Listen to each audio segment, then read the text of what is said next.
नमस्कार, मैं हूं संजय शर्मा। आप देख रहे हैं 4 PM news network. North east के नतीजे हैं चुनाव के। भारतीय जनता पार्टी को एक बड़ी जीत मिली है।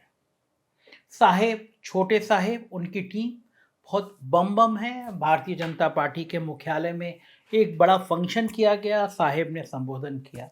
खुश होना भी चाहिए कि अगर किसी भी राज्य में आप जीतते हैं तो एक अच्छा संदेश, अच्छी खुशी कार्यकर्ताओं में उत्साह भरने के लिए और ये कहने के लिए कि देखो 2024 का प्लेटफॉर्म तैयार है। हालांकि बहुत ज़्यादा सीटें नहीं है, 4-5 सीटें आती हैं लोकसभा की, लेकिन संदेश देने के लिए बात पर्याप्त है।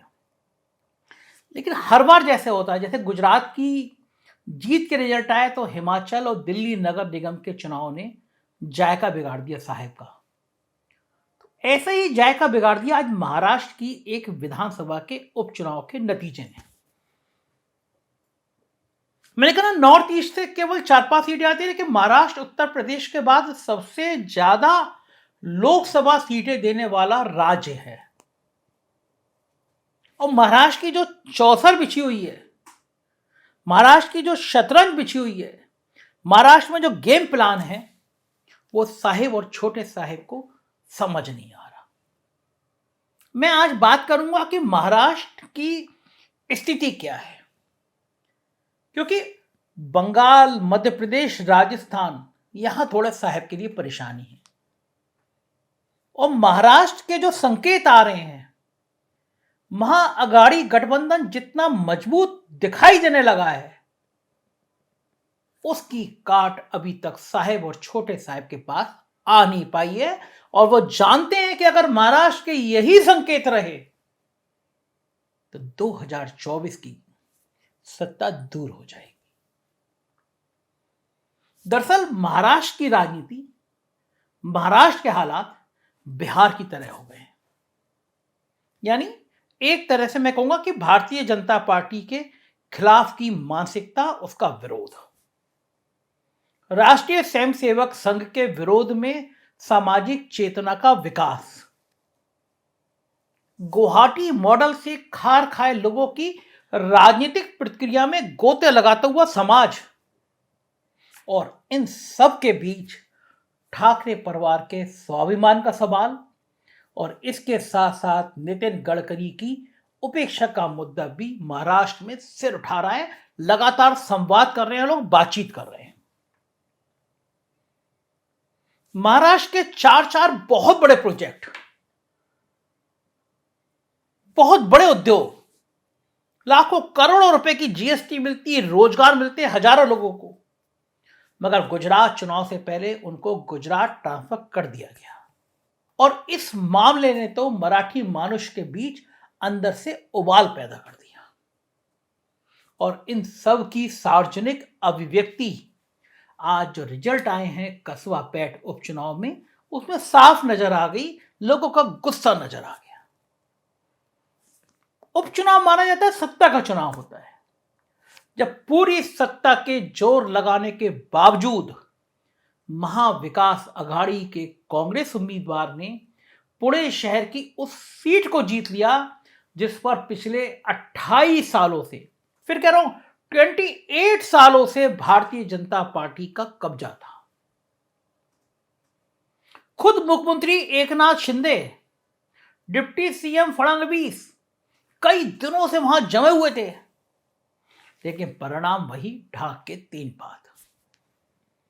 अब जाकर समझ में आ रहा है कि भारतीय जनता पार्टी अंधेरी ईस्ट के उपचुनाव से क्यों भागी थी और क्यों महाराष्ट्र में बीएमसी का चुनाव लगातार टाला जा रहा है। रही बात चिंचवाड़ सीट के उपचुनाव की, तो वहां जीत भारतीय जनता पार्टी की नहीं बल्कि जगताप फैमिली की हुई है। यह फैमिली इस सीट पर कई दशकों से काबिज है, मगर यह जीत भी बागी उम्मीदवार के द्वारा 30,000 वोट काटे जाने के कारण मिली है। ऐसे में आप अंदाजा लगा सकते हैं कि आम मराठी मानुष के बीच संघ परिवार और भारतीय जनता पार्टी को लेकर कितना रोष व्याप्त है। और हो भी क्यों ना, जब सुधांशु त्रिवेदी जैसे भारतीय जनता पार्टी के नेता सरेआम टीवी कैमरे पर छत्रपति शिवाजी महाराज का अपमान करते हुए दिखाई देते हैं, तो भला और क्या हो सकता है। तत्कालीन गवर्नर लगातार टिप्पणी कर रहे हैं, बेतुकी टिप्पणी कर रहे हैं, तो और क्या हो सकता है। वैसे महाराष्ट्र को समझने के लिए महाराष्ट्र की परिस्थितियों को समझना होगा। महाराष्ट्र में मोटे मोटे तौर पर 5 इलाके आते हैं। पहला मुंबई पुणे, दूसरा मराठवाड़ा, तीसरा खानदेश, चौथा कोंकण और 5वां विदर्भ। इन 5 इलाकों की तस्वीर भले अलग हो, लेकिन राजनीतिक तौर पर मराठी मानुष की भावनाएं अलग नहीं है। भारतीय जनता पार्टी का असर मोटे तौर पर उत्तर मुंबई, पुणे और नागपुर जैसे शहरी टापुओं पर है। नारायण राणे जैसे नेताओं के आने से पार्टी कुछ हद तक कोंकण में भी खुद को मजबूत मानती है, लेकिन बाकी महाराष्ट्र में तो एनसीपी, शिवसेना और कांग्रेस इन्हीं का दबदबा है। और अब चूंकि तीनों दल एक साथ हैं, तो भारतीय जनता पार्टी के टापुओं का बच पाना भी मुश्किल होता हुआ नजर आ रहा है। और यही आईटी प्रोफेशनल के शहर पुणे के कस्बा पेठ में भी हुआ है। हालांकि ऐसा होना स्वाभाविक ही लगता है। आप खुद देखिए, आजकल आईटी सेक्टर में कितनी कम सैलरी मिल रही है। बहुत बड़ा सीना कर चौड़ा करके केंद्र सरकार के लोग कहते हैं कि भारत का सॉफ्टवेयर निर्यात 3.5 लाख करोड़ से ज्यादा है, मगर वो ये नहीं बताते कि इस सॉफ्टवेयर सेक्टर में पूरे देश में लगभग 35 लाख लोग भी काम में लगे हैं। अरे भाई, 3.5 लाख करोड़ रुपए के एक्सपोर्ट के लिए 5 लाख से ज्यादा की मैन पावर नहीं लगनी चाहिए। अब कुछ सोचिए, 3.5 लाख करोड़ रुपए की निर्यात राशि जुटाने के लिए जब 35 लाख लोगों की वर्कफोर्स लगी हो, तो बंदा नहाएगा क्या और निचोड़ेगा क्या। ऐसे में सॉफ्टवेयर सिटी में पार्टी की हार पर लोगों को हैरानी क्यों हो रही है, यह समझा जा सकता है। आखिर आईटी सेल और ट्रोल आर्मी में 2-2 रुपए के टीटो गाली गलौज करने के लिए भला कितने सॉफ्टवेयर प्रोफेशनल्स को अमित मालवीय जी रोजगार दे सकते हैं। अब ऐसे में क्यों शहरी मध्य वर्ग भारतीय जनता पार्टी से दूर हो रहा है, इसका कारण लोगों को समझ में आ रहा है। लेकिन बात सिर्फ पुणे शहर के कस्बा पेठ सीट की नहीं है। अब जरा ग्रामीण महाराष्ट्र को भी देख लीजिए। अभी महज 3 दिन पहले की वो चेक की फोटो आप सबने देखी होगी, जो बहुत वायरल हुई है, पूरे देश में चर्चा का विषय बनी है। वो चेक एक किसान को दिया गया जो 500 किलो प्याज मंडी में बेचता है, और उसके ट्रांसपोर्टेशन का खर्चा काटकर उसे सिर्फ 2 रुपए का चेक पकड़ाया जाता है। सोचिए क्या हालत है। ऐसे हालात में कौन किसान भारतीय जनता पार्टी को वोट देना चाहेगा। पत्रकारों की राय भी, महाराष्ट्र के सीनियर जर्नलिस्ट की राय भी इससे कहीं जुदा नहीं है। वो बहुत सही चित्रण करते हैं महाराष्ट्र की राजनीति का। नमस्कार। आज महाराष्ट्र में भी 2 विधानसभा सीटों पर उपचुनाव के बाद मतगणना का कार्य चल रहा था। दोनों सीट बीजेपी के विधायक की मृत्यु के बाद खाली हुई थी। दोनों भाजपा की सीट थी, लेकिन दिलचस्प ये रहा कि भाजपा की जो गढ़ मानी जाती थी सीट, कस्बा सीट, उसे महाविकास आघाड़ी ने छीन लिया। महाविकास आघाड़ी की तरफ से कांग्रेस ने अपना उम्मीदवार दिया था, रविंद्र धंगेकर। उन्होंने 10,000 वोट से बीजेपी के उम्मीदवार हेमंत रसाने को हरा दिया। ये सीट पिछले 2.5-3 दशकों से बीजेपी के पास रह रही थी। चिंचवड़ सीट किसी तरह बीजेपी ने बचा ली। वहां जो विधायक थे जिनका निधन हुआ था, लक्ष्मण जगताप, उनकी पत्नी अश्वनी जगताप ने वो सीट जीत ली। लेकिन कस्बा सीट की चर्चा जो है पूरे महाराष्ट्र में गूंज रही है, क्योंकि कस्बा सीट जो है प्रतिष्ठा का प्रश्न के तौर पे थी। फडणवीस और शिंदे गुट, एकनाथ शिंदे, दोनों के लिए, क्योंकि दोनों ने ये कहा था कि जो बाला साहब ठाकरे की विचारधारा थी, उद्धव ठाकरे ने उस विचारधारा को छोड़ दिया, इसलिए हमने सरकार बनाई।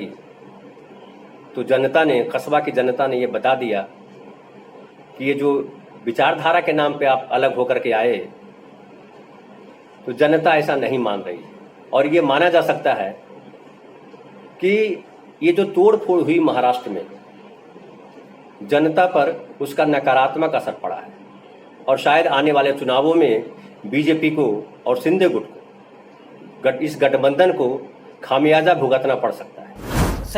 सही फरमाते हैं पत्रकार, सही कहते हैं। विदर्भ और मराठवाड़ा में भाजपा से नाराजगी बढ़ रही है। कोऑपरेटिव को लेकर काफी चिंता है, तब से ही व्याप्त है जब से केंद्र में अलग कोऑपरेटिव मंत्रालय बना है और उसके मंत्री साहब की सबसे खासम खास नेता बने हैं, जबकि यही कोऑपरेटिव मध्यम वर्गीय मराठी मानुष की रीढ़ की हड्डी है। शरद पवार की पूरी सियासत इसी कोऑपरेटिव के बूते चलती है, इसी के दम पर चलती है। महाराष्ट्र के अधिकांश चीनी मिल कोऑपरेटिव सेक्टर ही चलाते हैं। अब ऐसे में खेल कहां फंसा है आप समझ सकते हैं। जातीय समीकरण पहले ही भारतीय जनता पार्टी के खिलाफ है। गडकरी को किनारे किए जाने के बाद तो ब्राह्मण भी एकजुट होने लगे हैं। ऐसे में चित पावन वर्चस्व वाला संगठन आरएसएस कितनी मदद कर पाएगा, यह सवाल ही हास्यास्पद हो जाता है। चित पावन आखिर हैं ही कितने जो भाजपा को खड़ा कर देंगे।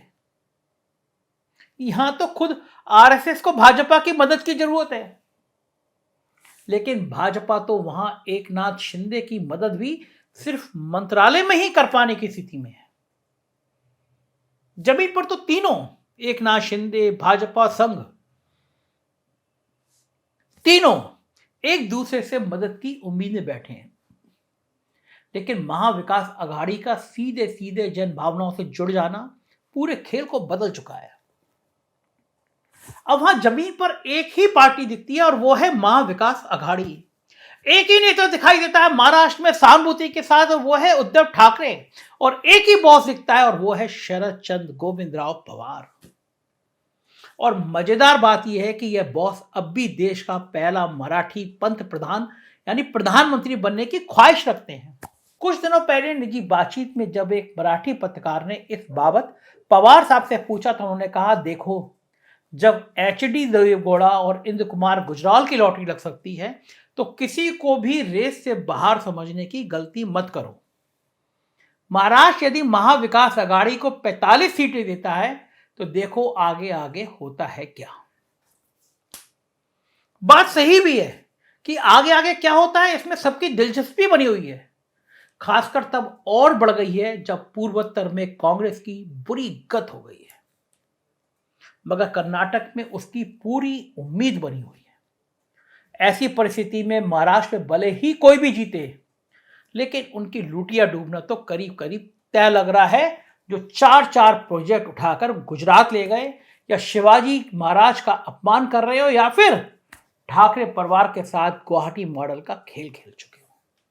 महाराष्ट्र की स्थितियां बहुत अलग हो चुकी हैं। मराठी मानुष के अंदर एक स्वाभिमान का जोश कर रहा है और उद्धव ठाकरे के प्रति सहानुभूति बढ़ती जा रही है।